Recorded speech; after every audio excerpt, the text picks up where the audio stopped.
Top Tech në Top Albania Radio. Përshëndetje miq, dhe mirë se vini në Top Tech. Jeni me mua Mateo Kadrion dhe sot kemi shumë tema për diskutuar. Mos u mbasim fare kohë, nisim direkt me të parën. E keni vënë re që Apple nuk bën më prezantime produktesh, po bën maratona? Këtë javë Apple vendosi të bëjë atë që di të bëjë më mirë. Të na bind se laptopi që kemi bler para një viti tashmë është praktikisht relik muzeu. Le ta nisim me iPhone 17N, një iPhone më ekonomik që fillon nga $599. Pra, ekonomik në kuptimin që nuk shet veshkën, vetëm një pjesë të vogël të saj. Telefoni vjen me chipin A19, nis me 256 GB memorie dhe një kamerë 48 megapiksel. Me pak fjalë, kamera është aq e mirë sa dëshohesh edhe rrudhat që nuk i dije që i kishe më parë. Pastaj kemi iPad Air me chipin M4 që është rreth 30% më i shpejtë se versioni i mëparshëm. Në praktik, kjo do thotë që nuk do na duhet më as iPad Pro-ja. Apple gjithashtu prezantoi dhe MacBook Airin me chipin M5 me bateri që mban deri në 18 orë. Kjo është aq shumë sa mund të fillosh punën në mëngjes, ti shtysh detyrat gjithë ditën dhe laptopi prapë të ketë bateri kur vendos më në fund ti bësh ata. Ndërkohë MacBook Pro-ja me M5 Pro dhe M5 Maxin është një bish për inteligjencën artificiale. Apple thotë se përpunon disa procese AI deri në 4 herë më shpejt. Mbas është koha për ta ndruar dhe unë të... Dhe diçka më interesante, MacBook Neo, një laptop komplet i ri dhe i lirë për studentët, që fillon nga $599 dhe përdor një chip të ngjashëm me atë të iPhone 16 Pros, chipin A18 Pro. Pra në thelb, një telefon shumë i fuqishëm që vendosi të bëjë laptop kur rrit. Dhe në fund, Apple prezantoi edhe monitor të rinj Studio Display me rezolucion 5K dhe kamera të përmirësuara.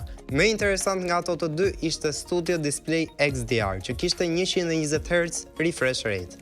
Pra po, Apple këtë javë nuk prezantoi vetëm disa produkte të reja, prezantoi dhe një mënyrë të re për na kujtuar se teknologjia evolon shumë shpejt, ndërsa portofoli ynë jo dhe aq. Top Tech në Top Albania Radio.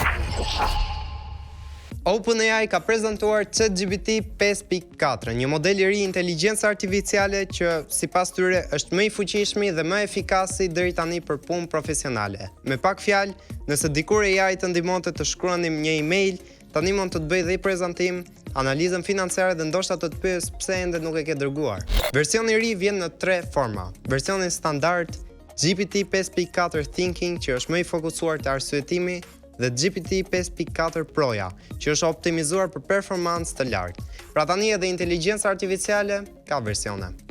Një nga risitë më të mëdha është konteksti gjigant, deri në 1 milion tokens. Për ta kuptuar më thjesht, ky është aq shumë tekst sa mund t'i tregosh gjithë historinë e jetës tënde ChatGPT-s, dhe ai prapë do ta mbaj mend ku e fillova.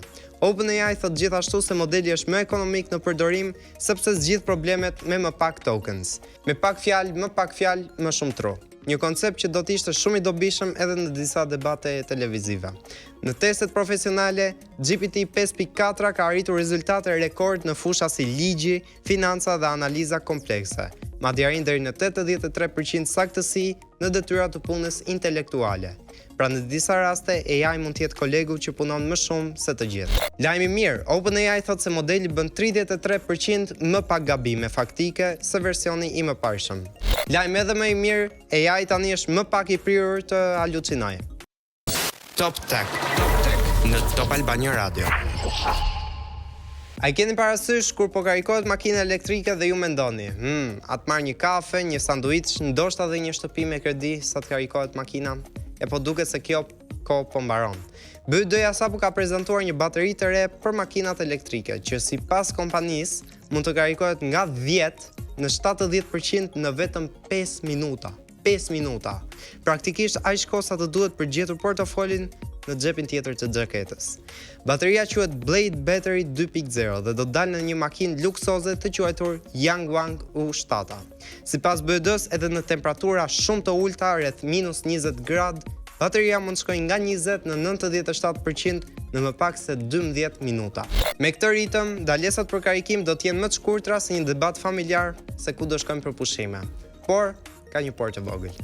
Ky super karikim funksionon vetëm nëse makina lidhet me një nga karikuesit e rinj të BYD-s të quajtur flash charging, që japin deri në 1.5 MW energji. Për krahasim, shumica e karikuesve të shpejtë në Europë arrin maksimumi deri në 350 kW. Pra po, bateria është raket, por duhet edhe një pistë për raketën. BYD aktualisht është prodhuesi më i madh i makinave elektrike në botë dhe po përdor këtë teknologji për të fituar avantazh në garën e fortë me Teslën dhe prodhues të tjerë makinash elektrike. Bateria përdor teknologjinë LFP, që është më e lirë sepse nuk përdor metale të shtrenjta si kobalti. E vërtet, nuk mban aq shumë energji sa disa bateri të tjera, por kur mund të shtosh rreth 385 km autonomi në vetëm 5 minuta, papritur distanca nuk duket më aq problem. Pra nëse kjo teknologji përhapet shumë shpejt, ndalesa për karikim do të zjas më pak se koha që duhet për të vendosur çfarë të marrësh. Espresso apo cappuccino? Top Tech në Top Albania Radio. Imagjinoni pak të skenë. Kompjuterat që mbajnë gjallë inteligjencën artificiale nuk janë më nëpër ato ndërtesa gjigante, por në fund të detit. Po, seriozisht, serverat që notojnë në ujë. Kriza e energjisë për data centerat e AI-t është bërë aq e madhe sa disa njerëz po propozojnë të çojnë serverat në hapësirë për të marrë energji diellore 24 orë në ditë. Tingëllon si një film fantastik o shkencor, por një startup mendon se ka një ide më toksore. T'i fusim serverat në det. Kompania Aikido që merret me turbina ajere në det planifikon të vendosë një data center të zhytur në ujë pranë brigjeve të Norvegjisë. Një version demonstrues për rreth 100 kW do të vendoset brenda strukturës së një turbine ere, që noton sipërfaqe. Ideja është interesante. Energjia prodhohet nga turbina sipër, ndërsa serverat poshtë përfitojnë nga uji i ftohtë i detit, që është perfekt për ftojen e kompjuterave. Sepse një nga problemet më të mëdha të data centerave sot është pikërisht nxehtësia. Serverat prodhojnë aq shumë nxehtësi sa ndonjëherë duket sikur po gatojnë makarona. Nëse projekti funksionon, kompania planifikon një version shumë më të madh deri në vitin 2028, me një turbinë deri në 18 MW që do të furnizojë një data center rreth 10-12 MW. Sigurisht deti nuk është hotel me 5 yje për teknologjinë. Uji i kripur është shumë i dëmshëm dhe pajisjet duhet të jenë të mbrojtura mirë. Për më tepër serverat nuk do të jenë komplet të palëvizshëm, sepse struktura lëkundet pak me dallgët. Microsofti e provoi këtë ide disa vite më parë. Pas 2 vitesh, vetëm 6 nga më shumë se 850 servera u prishën. Pra nëse e mendoni mirë, shumë shpejt interneti mund të jetë më thellë se sa mendonim. Fjalë për fjalë. Top Tech në Top Albania Radio.